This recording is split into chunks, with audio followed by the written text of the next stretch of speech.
Hi guys! So a few weeks ago I uploaded a video about verbal fluency, but I did not get to talk to you guys about the solutions to my problems with verbal fluency because the video got a bit too long. So this video is a continuation of that, so I hope you guys enjoyed this video, and without further ado, let's get started. So let's move on to the solutions. Look, I'm not as verbally fluent as I want to be yet, but I am much better than I used to be a year or 2 years ago. So here I would like to share with you some things that I do to solve this problem. So first is to listen to yourself. Listening to yourself means being aware about what I'm thinking when I talk. So from really listening and being aware of my thoughts when I speak, I became aware why I don't talk smoothly sometimes. And that's because I keep interrupting myself when I try to speak. I hate it when people interrupt me in the middle of my story, but I do it to myself in my head. For instance, I'm trying to tell a story, but then in mid-sentence, I'm starting to think, wait, I think there's a better way to tell this story. I think I should start with this other thing. I think blah, blah, blah. And then, of course, when I'm being stopped by myself mid-sentence, I would have to redo my sentence again from the beginning, and that it's just not smooth. So by being aware with what I'm thinking and listening to myself closely, I became aware that I interrupt myself. And also by listening to myself intently, I became aware that I focus on the wrong things when I speak. Which leads me to the next solution, which is keeping your focus on the right things. So whenever I try to speak, as I told you before, my insecurity runs deep. My insecurity tells me that I really think about what others would think of me. So when I think too much about what others would perceive of me, I'm not focusing on the right things. What I should be focusing on is to focus on the content of my message, the story that I'm telling. I have to put my focus on delivering this as clearly as possible instead of putting a focus on my reputation. So focusing on the content instead of focusing on what others perceive of me, that actually works wonders. Number 3 is to turn on learning mode when watching or listening to English content. So I remember in my teenage years when I was still trying to learn English, I watched a lot of TV series, but when I watched these TV series, I had my learning mode on. So I paid really close attention to how the characters speak and how they structure their sentences, what kind of idioms they use. But these days, now that I'm fluent in English, when I listen to somebody who speaks in English, I don't really pay attention to their words anymore. I don't really break down their sentence structure anymore. Now, when I listen to English content, I'm not as active anymore. I don't have my learning mode on. So this way, whenever I listen to English content from my favorite speakers, if I turn on my learning mode, then I can learn so much from my favorite speakers when they speak. And exposing myself actively to these different speakers in English will eventually improve my verbal fluency in English. To talk slower.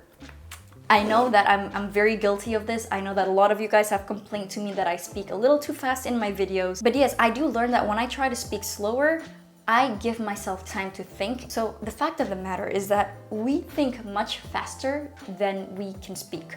So it's not really realistic to expect myself to speak as fast as I think, because that's just really hard.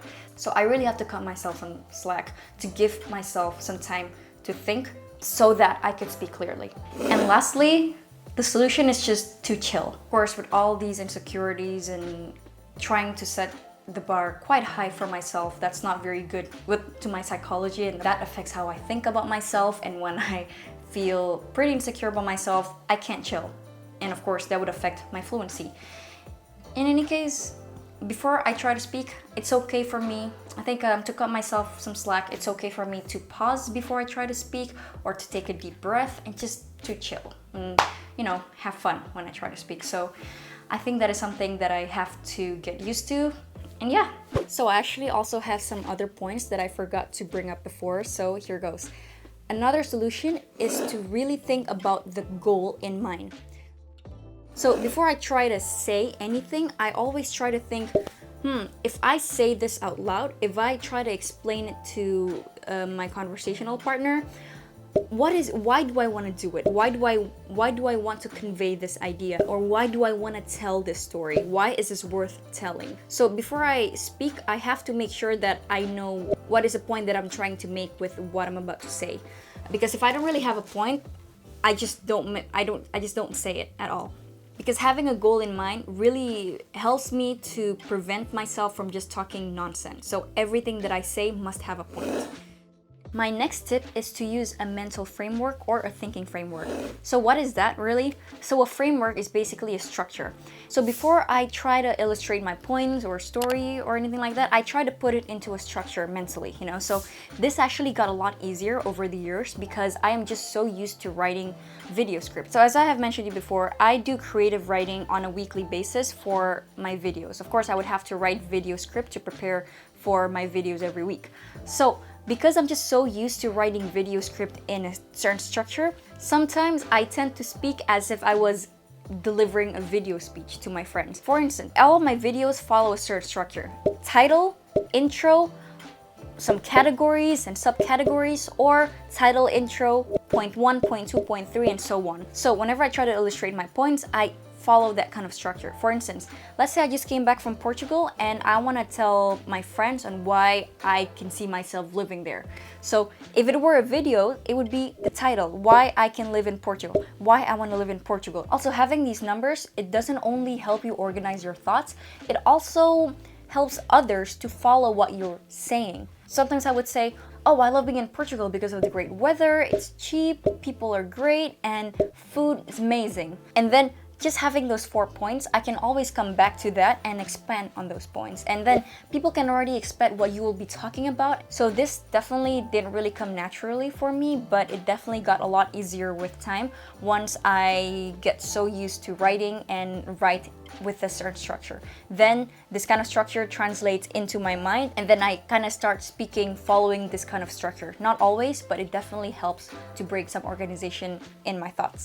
Well, okay, that was quite a long video. I hope you guys enjoyed it and at least learned a few things from this video. And it's been really fun to talk about this. So if you guys are experiencing the same thing, please comment down below, because I really think that this is a problem that is not being talked enough. And I think it would be really fun to hear your guys' opinion about this problem.